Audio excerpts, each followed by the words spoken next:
Assalamualaikum, sampurasun, wilujeng tepang liseng Ibu dina pangajaran basa Sunda. Danget ayeuna Ibu bade ngajelaskeun atawa medarkeun ngeunaan pikmin basa Sunda. Yuk, perhatoskeun nya, regepkeun nya. Mikawanoh pikmin basa Sunda. Naon mikawanoh teh? Basa Indonesiana nyaeta mengenali pikmin basa Sunda. Karya sastra anu dimuat dina internet teh disebutna cybersastra. Dina kamakaran cybersastra Sunda kiwari aya nu disebut fiksi mini basa Sunda biasa disingkat FBS atawa disebut oge pikmin. Kamakaran teh naon tadi istilah kamakaran di bahasa Indonesia kamakaran teh perkembangan. Jadi perkembangan cybersastra teh zaman ayeuna aya nu disebut fiksi mini basa Sunda atau bisa disebut pikmin. Tah pikmin teh karangan anu panjangna diwatesanan atau dibates minimal 50 kecap maksimal 150 kecap. Artina leuwih pondok batan carpon. Jadi lebih pendek daripada cerita pendek. Ari pangarang nu sok nulis pikmin disebut pikminer nya. Kade tong hilap, pangarang nu sok nulis pikmin disebutna pikminer. Tah nilik eusina pikmin jeung carpon teh mibanda adegan nu sarua. Naon mibanda teh? Mibanda teh mempunyai ari adegan di dieu maksudna basicnya, jadi mempunyai basic atau dasar anu sarua nyaeta konsepsi anu kudu nyumponan karya sastra wangun prosa. Jadi konsep anu kudu atau harus memenuhi konsep ya yang ada pada bentuk karya sastra karangan sastra. Diantaranya harus ada unsur-unsur intrinsik seperti jejer, tokoh, alur, latar, jeung amanat.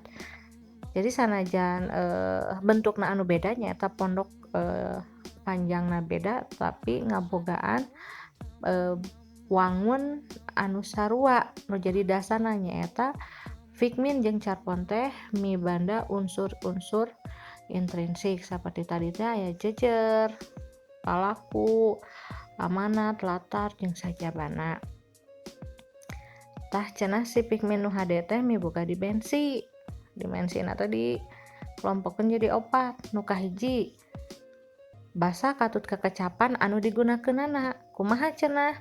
Jadi si pikminer teh kudu parigel. Ari parigel teh naon? Kudu punya kemampuan nya dina milih kekecapan. Jadi si pikminer teh harus kreatif dalam memilih kata-kata. Kitu deui teknik nulisna, kudu nulat kana ejahan baku. Berarti kudu sesuai jeung EYD ya, benar-benar kudu paham kana EYD kana kaidah kebahasaan. Ayeuna dimensi nu kadua naon cenah? Jejer atawa tema anu diangkat dina carita. Nu kumaha cenah? Jadi pikminer teh kudu bisa ngasongkeun jejer atawa tema anu nyengceling ya. Anu nyengceling teh naon? Nu unik atau anu beda ti batur. Jadi nu can pernah ditulis ku pikminer sejen atawa nu pikminer lain. Dimensi nu katilu naon cenah nya? Dimensi nu katilu teh nyaeta tokohna teh mibanda karakter kuat. Jadi si palakuna teh mempunyai karakter kuat.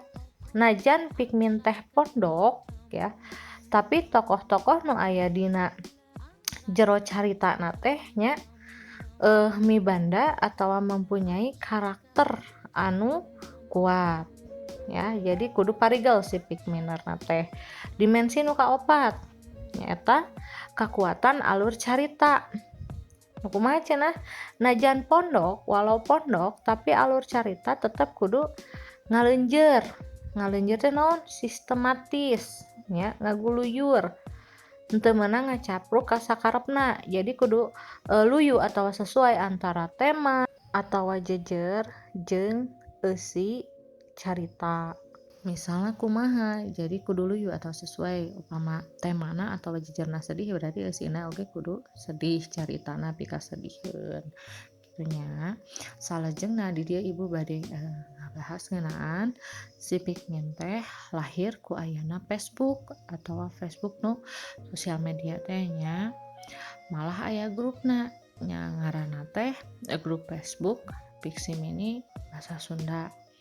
Tah ieu grup teh mimitina nya dijieun tanggal 16 September di tahun 2011 di Taratas atau di Pelopori ku Nasearudin Aihar. Anjeunna mangrupa wartawan jeung sastrawan Sunda. Tah kuncian FBS atau sesepuh FBS teh nyaeta Godis Warna atau senior FBS teh nyaeta Godis Warna. Dina lapak FBS aya rubrik kutilan singkatan tina kuliah 3 menitan. Eusina teh ngeunaan naon cenah, ngeunaan pedaran atau penjelasan atau komentar Kang Godis Warna karena fiksi mini anu diposting ku para pangarang atau aku para pikminer dina lapak FBS ya. Tah pikmin oge geus aya nu dibukukeun boh karya mandiri atau individual, boh karya babarengan sesama pengarang. Tah buku antologi pikmin karya mandiri diantarana aya Lalakon Awon karya Kang Godis Warna penerbitna Studio Titik 2 tahun 2001, terus aya Noel Bulan Ku Asiwung nya Green Smart Publishing penerbitan tahun 2012, jeung Kalakai Pustaka Jaya tahun 2017 karya Kang Deni Riyadi, aya Dayeuh Ka Sareupnakeun tahun 2015 karya Nazarudin Ajhar, aya Hom Pimpah tahun 2016 karya Hadi AKS. Salianti buku antologi karya mandiri aya oge buku antologi pikmin karya babarengan nyaeta anu judulna Serat Pamidangan Antologi Fiksi Mini Basa Sunda diterbitkeun ku Disparbud Jabar tahun 2016. Eusina aya 100 pikmin karya 100 pangarang atau pikminar. Tina 100 pangarang teh aya pangarang anu geus sohor, pangarang anu senior kaya ning Kang Godis Warna, Tatang Sumarsono, Hadi AKS, aya Darpan, Kang Dadan jeung sajabana. Barudak mung sakitu wae ti Ibu. Hapunten upami seueur kakirangan sareng kalepatan mugi aya mangpaatna. Hatur nuhun, sampurasun.